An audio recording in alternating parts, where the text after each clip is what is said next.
masih belum panas ya, masih kelamaan tadi duduknya gitu ya. Oke, percobaan kedua, jangan ragu-ragu ya, kita harus berdiri dan tanpa nyeri gitu ya.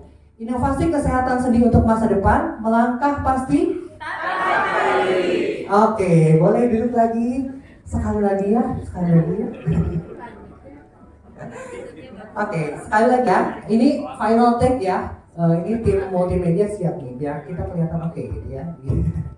Oke, inovasi kesehatan sendi untuk masa depan, melangkah pasti tanpa nyeri. Oke, berikan tepuk tangan buat kita semua. Ya, oke, kalau terus-terusan nanti malah jadi ini ya. Selamat sore. Assalamualaikum warahmatullahi wabarakatuh. Salam sejahtera untuk kita semua. Shalom, Om Swastiastu, Namo Buddhaya, Salam Kebajikan. Puji syukur kepada Tuhan Yang Maha Esa atas berkat dan karunia-Nya sehingga kita dapat bertemu dalam forum talk show inovasi kesehatan sendi pada malam hari ini. Pertama-tama kami ucapkan terima kasih atas kesediaan dan kehadiran Bapak Ibu semua untuk berpartisipasi kepada kegiatan kami pada sore hari ini.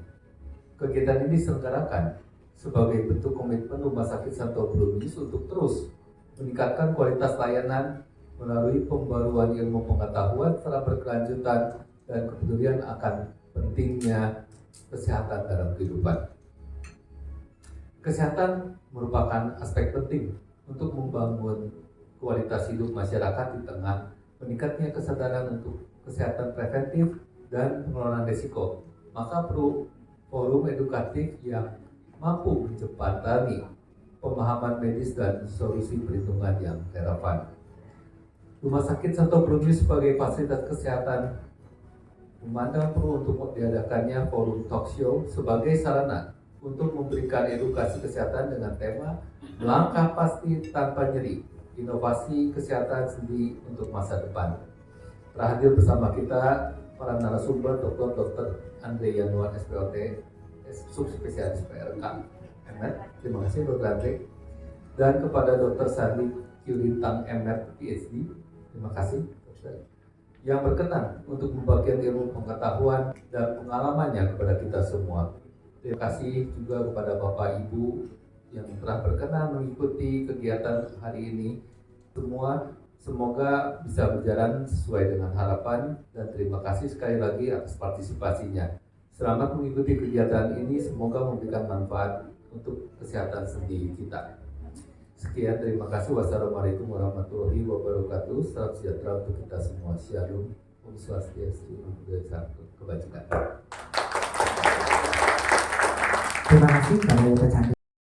Teknologi apa sih yang terbaru di bidang kesehatan sendi ini yang dijadikan untuk masa depan kita semua nih ya, supaya nanti bisa naik gunung gitu ya di usia senja kita. Nah, untuk materi yang pertama saya akan memanggil untuk Dr. Sandi Kyurintang, Magister of Biomedicine, untuk boleh hadir ke atas panggung untuk boleh membawakan materi yang pertama terkait dengan apa sih itu yang akan membawa harapan buat kita di masa depan. Baik, Dr. Sandi, dipersilakan. Terima kasih Dok. Ya, terima kasih pertama-tama kepada Rumah Sakit Bormeus, ya, Dr. Chandra sebagai Direktur Utama dan Dr. Andre sebagai spesialis ortopedi yang mumpuni saya rasa, karena sudah lama sekali saya berteman dengan Dr. Andre sejak waktu stem cell pertama kali digunakan dengan menggunakan dari otologus sumsum tulang gitu ya. Ya, pertama-tama saya ingin menyampaikan selamat datang kepada Bapak Ibu semua. Ya, salam sehat semuanya. Saya juga baru datang dari Jakarta ya, tadi siang. Jadi semoga saya lagi menikmati udara Bandung yang sejuk ini ya, karena di Jakarta panasnya, panas katanya kalau orang Surabaya, panas banget gitu ya. Tapi di Bandung enak banget, udara yang seger gitu ya. Oke, bisa slide ya. Saya ingin membawa sedikit, nggak banyak-banyak slide-nya karena lebih banyak nanti talk show-nya ya, tanya jawabnya. Tapi secara cepat tentang penuaan. Karena kita datang di sini semua pasti takut sama tua. Meskipun tua itu takdir. Tapi yang paling penting adalah longevity. Sekarang lagi trennya longevity. Apa tuh? Healthspan yang sehat sampai usia panjang gitu kan. Itu maunya manusia kan begitu. Seperti Chuck Norris tuh kemarin, usia 86 tahun, sehat sampai latihan, masih latihan saat terakhir hidupnya. Dalam beberapa hari terakhir masuk rumah sakit, meninggal, begitu aja. Dalam hitungan cuma beberapa hari terakhir. Tapi selama 86 tahun sehat. Nah itu kan harapannya begitu ya, sehat, cuma beberapa hari meninggal, udah selesai, gitu ya. Nah tapi kaitan dengan penuaan dengan stem cell itu apa? Ya, lalu konsepnya apa sih terjadinya begitu?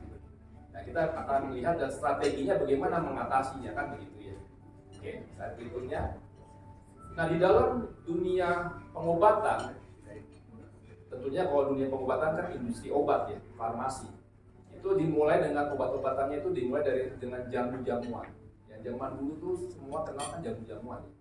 Lalu kemudian klik lagi obat-obatan yang kita kenal sekarang, obat-obat kimiawi, ya obat kolesterol dan sebagainya.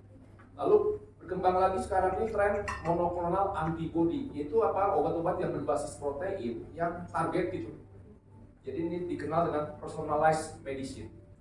Biasanya digunakan untuk obat-obat cancer. Ya, sekarang obat untuk terapi breast cancer itu ada obat khusus yang disebut dengan obatnya trastuzumab. MAP itu monoklonal antibody, trastuzumab.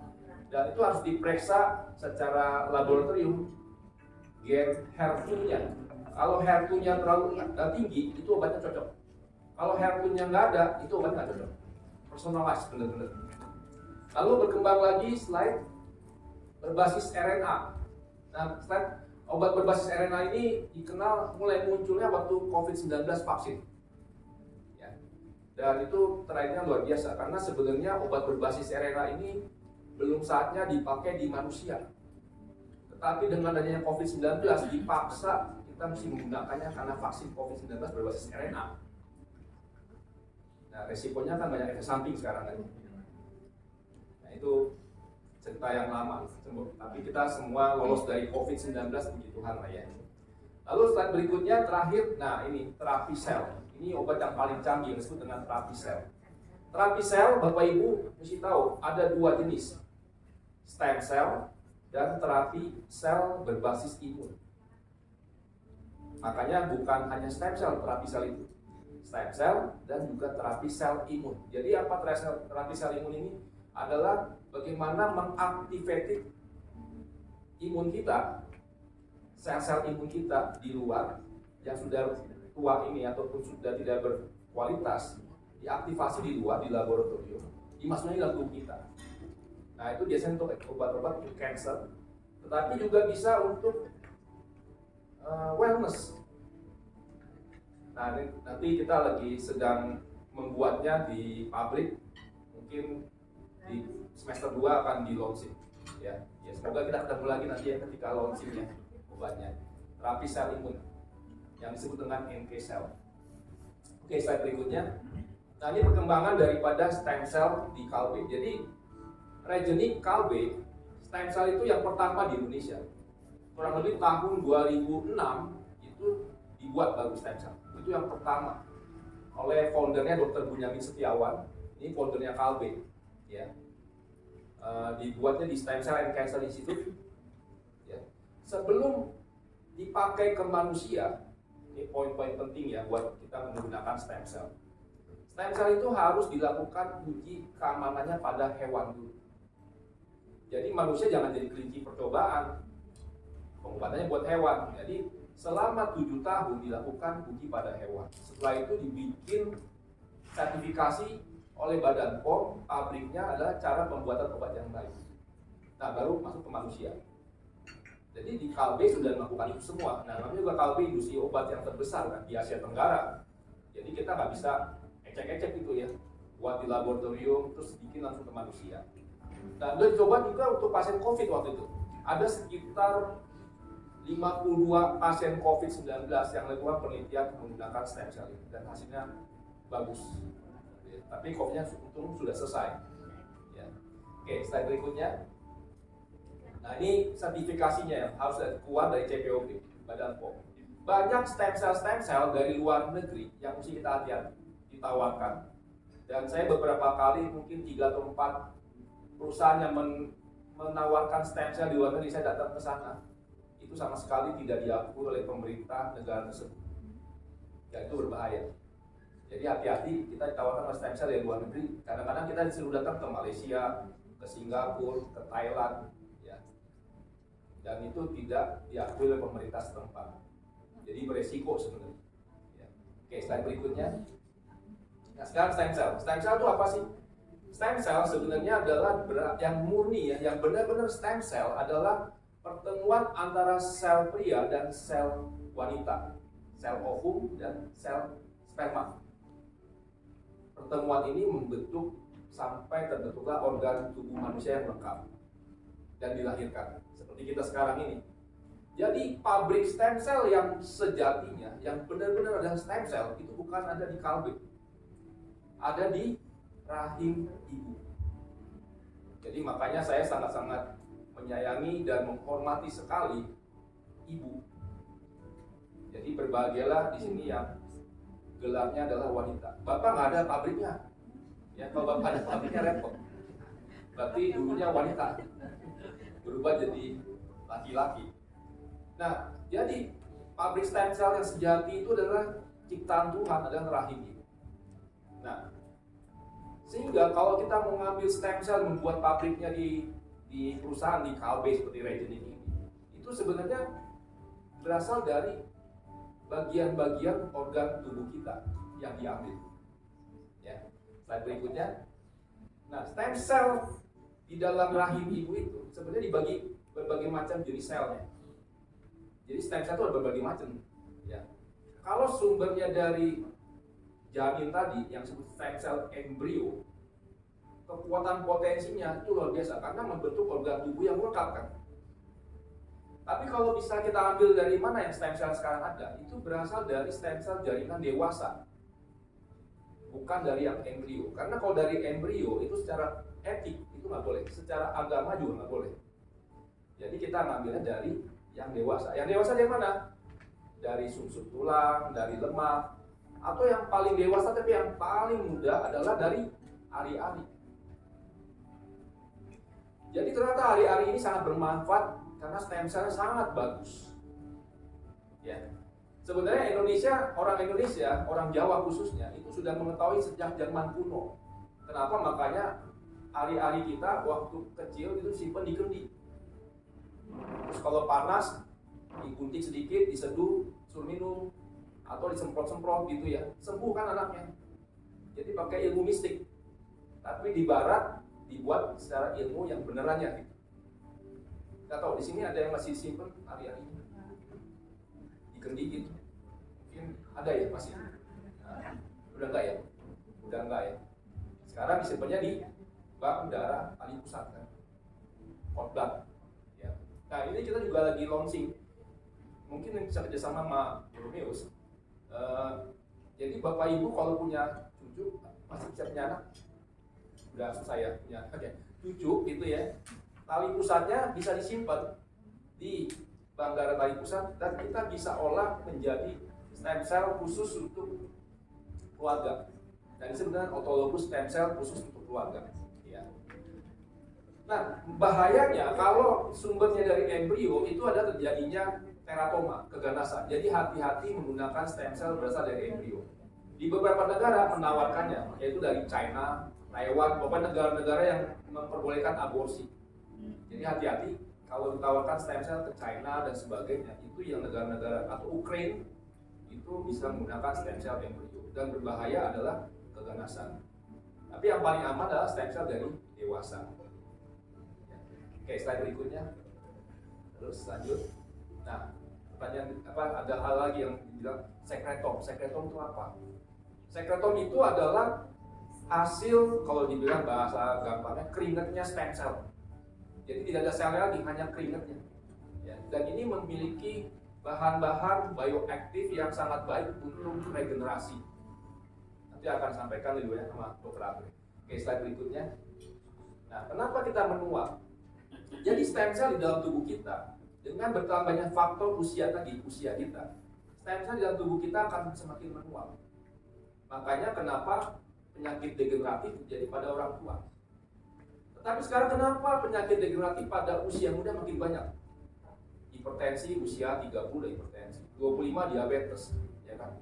Karena selain stem cell menua karena usia tua, tetapi juga dipercepat karena pola hidup, lifestyle. Nah, anak-anak sekarang lifestyle-nya sama kita zaman dulu. Masih ingat ya, Bapak Ibu ya? Kalau kita zaman dulu masih muda, saya juga gitu ya, pulang sekolah dari SD ini. SD pulang, taruh buru-buru taruh pulang ke rumah ya. Langsung taruh tas, main layang-layang, lari-larian ngejar-ngejar layangan gitu ya, main tak umpet, main tak lari, main pokoknya tanah lapang lari. Sampai sore pulang, suruh mandi, tidur. Enak kan ya? Sekarang gimana? Pulang, les. Habis ngeles, lu belajar di rumah, nggak pernah olahraga. Ya, adanya cuma main gadget. Bahkan sekarang ini trennya semua mesti pakai gadget belajar, nggak pakai lagi hard copy kan. Nah itu mendorong penyakit metabolik. Ya. Oke, slide berikutnya. Nah, kenapa stem cell pada usia tua makin turun? Karena stem cell di dalam tubuh kita sekarang ini masih banyak ada di dalam atau di sekitar pembuluh darah kita. Nah, stem cell ini bekerja selama seumur hidup kita untuk menjaga supaya kita tidak terjadi, bila rusak bisa sembuh gitu. Nah, contoh lagi nih misalnya, kita waktu kecil pernah, di sini ada yang pernah jatuh atau sama sekali nggak pernah jatuh waktu kecil? Pasti semua pernah jatuh ya. Luka pasti ada nggak yang nggak pernah luka di sini? Kan semua bukan Superman, Supergirl kan, semua pasti manusia biasa. Tapi kenapa waktu kita kecil luka cepat sembuh? Kalau sekarang luka hati-hati banget ya. Susah benar sembuhnya, bahkan terjadi jaringan parut gitu kan. Kenapa? Karena stem cell waktu kita muda itu di dalam sel-sel yang di sekitar pembuluh darah kita itu masih bagus. Dengan bertambahnya usia akan jadi rusak. Itu kenapa jadi stem cell tua. Slide berikutnya. Nah, selain faktor usia, stem cell yang di dalam pembuluh darah kita ini menua karena ada 4 hal. Pertama, polusi udara, mikroplastik. Ini untung nggak ada botol plastik. Tapi di rumah kita di sini ada yang minum tanpa air galon. Dulu saya ingat sekali waktu kecil, ibu saya atau orang tua saya selalu pakainya air kendi, ya kan?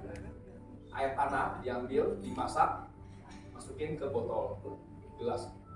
Dulu ingat sekali saya waktu pertama kali promosikan air galon atau botol plastik, saya serem. Rasanya kayak nggak nikmat banget ya. Tapi sekarang semuanya air galon mikroplastik. Polusi. Yang kedua, hidup banyak duduk. Ya kan? Sekarang ini duduk mulu ya. Nonton TV, drakor, duduk gitu ya. Nggak pernah jalan-jalan. Tapi saya rasa kenapa ibu-ibu tuh lebih sehat daripada bapak-bapak? Kenapa? Tahu nggak? Karena bapak-bapak itu banyak duduk, kalau ibu-ibu banyak shopping. Bapaknya kalau nungguin ibu shopping tuh jengkel. Jengkelnya itu nomor 1 itu stres. Jadi bapak cepet tua. Kalau dibilang bapak olahraga tapi nungguin ibunya belanja, stres, kesel. Jadi stres, cepet tua juga. Jadi bapak nggak ada cara apapun untuk melawan penuaan, susah. Kalau ibu-ibu jadi makanya muda terus ya bu ya. Shopping terus makin stres lagi bapaknya keluarin duitnya lagi. Makin stres. Oke, nah ini membuat sel-sel menjadi tua. Stem cell jadi tua. Oke, slide berikutnya. Nah, jadi kalau stem cell tua, semuanya tua, jadi stem cell itu tidak lagi berfungsi untuk memperbaiki tubuh kita. Nah, slide berikutnya. Nah, kalau kita lihat di sini, penuaan itu ada 2. Penuaan yang natural, tadi kayak Chip Norris, tapi ada penuaan yang dipercepat. Nah, slide. Klik aja nggak apa terus. Nah, kita butuh namanya lifestyle anti-aging kan, tidur yang cukup, makan yang cukup, yang sehat dan sebagainya. Tapi kalau dilanggar semua, natural aging akan menjadi accelerated aging, penuaan yang dipercepat. Slide terus. Nah, ini contoh. Next video dulu. Nah, ini di video kan. Ini orang tua saya. Jadi orang tua saya mengalami cervical dystonia. Jadi kalau malam kadang-kadang kejang-kejang involuntary, jadi apa ya, kejang yang tidak bisa dikontrol. Kadang-kadang saya bercanda sama orang tua saya juga. Mak, ini saya puterin lagu dangdut ya, karena kejangnya jadi kayak dangdut gitu. Tapi kasihan juga sih, karena kalau duduk tidur, lehernya selalu jatuh, ya nggak kuat. Tapi ini menurut saya ini usia sekitar 79 tahun, ya kan? Jadi ya selama 75 tahun hidupnya sehat, oke lah. Tapi 3-4 tahun lagi, 4 tahun itu sakit kan, jadi nggak enak juga ya. Kalau mau kan kayak King Norris ya, 2-3 hari aja deh sakitnya, setelah itu hilang gitu kan. Nah kita kasihan kayak begini, slide berikutnya. Nah oleh itu kita pikir bagaimana kita mengobatinya itu. Pertama pikirannya kita adalah bagaimana meningkatkan lagi sel-sel stem cell yang tua itu direjuvenate lagi. Kalau nggak bisa pakai stem cell luar aja masukin, ya. Jadi ada 2 cara, slide berikutnya. Nah kalau cara menggunakannya itu salah satunya sekretom, dan slide berikutnya. Nah autologous stem cell tadi dari sumsum tulangnya. Tapi kalau diambil dari mama saya tadi sumsum tulangnya kan kasihan banget ya, usia 79 udah sakit. Diambil sumsum tulangnya sama dokter Andre gitu ya. Yang ada miris sekali ya. Atau diambil lemaknya, udah habis lemaknya diambil lagi gitu ya. Jadi jelek kualitasnya. Slide berikutnya. Nah, akhirnya kita coba pakai umbilical cord hari-hari ya. Slide berikutnya. Nah tadi yang autologous sama ini slide lagi. Nah jadi kalau kita lihat di sini bagaimana caranya stem cell yang tua tadi kita perbaiki ya. Lalu kemudian kita kasih slide saja, slide saja. Nah, dengan lifestyle yang baik, suplemen yang baik dan sebagainya, sehingga stem cell akan bekerja dengan baik lagi di dalam tubuh kita. Oke, slide. Nah ini tadi mudah-mudahan ada videonya ya. Saya tadi suruh cek, nggak ada berarti. Sebenarnya habis dari stem cell itu dilakukan, mama saya udah jalannya lurus lagi. Saya bilang tadi cek videonya, biasanya kadang-kadang hilang sih. Satu video di ininya nggak ada ya. Oke. Jadi nggak apa-apa. Tapi mama saya jadi sudah sehat lagi, bisa lurus dan kerja tegak lagi setelah di stem cell. Itu salah satu testimoni yang saya rasa sangat-sangat amazing ya. Karena 3 tahun mama saya cervical dystonia, mungkin dokter Andi tahu ya, cervical dystonia susah disembuhkan, semua ke dokter bilang penyakit degeneratif susah, tapi yang baik. Ya itu saja, mungkin sudah terlalu panjang. Semoga nanti bisa ada tanya jawab yang lebih menarik. Terima kasih. Kita berikan tepuk tangan buat Dr. Sandi Dewitan, Master of Biomedicine. Ya, beliau menempuh pendidikan Master of Biomedicine di Universitas Katolik Atma Jaya Jakarta. Dan kalau misalkan saya kuliah ini udah 1 semester kali. Ini materinya cukup berat ya, mudah-mudahan Bapak Ibu sekalian dengan pemaparan dari Dr. Sandi yang luar biasa kita bisa mendapatkan penjelasan gitu ya terkait apa itu sih stem cell yang digunakan yang lagi booming mungkin ya di media sosial, mungkin di berita-berita akhir-akhir ini gitu ya.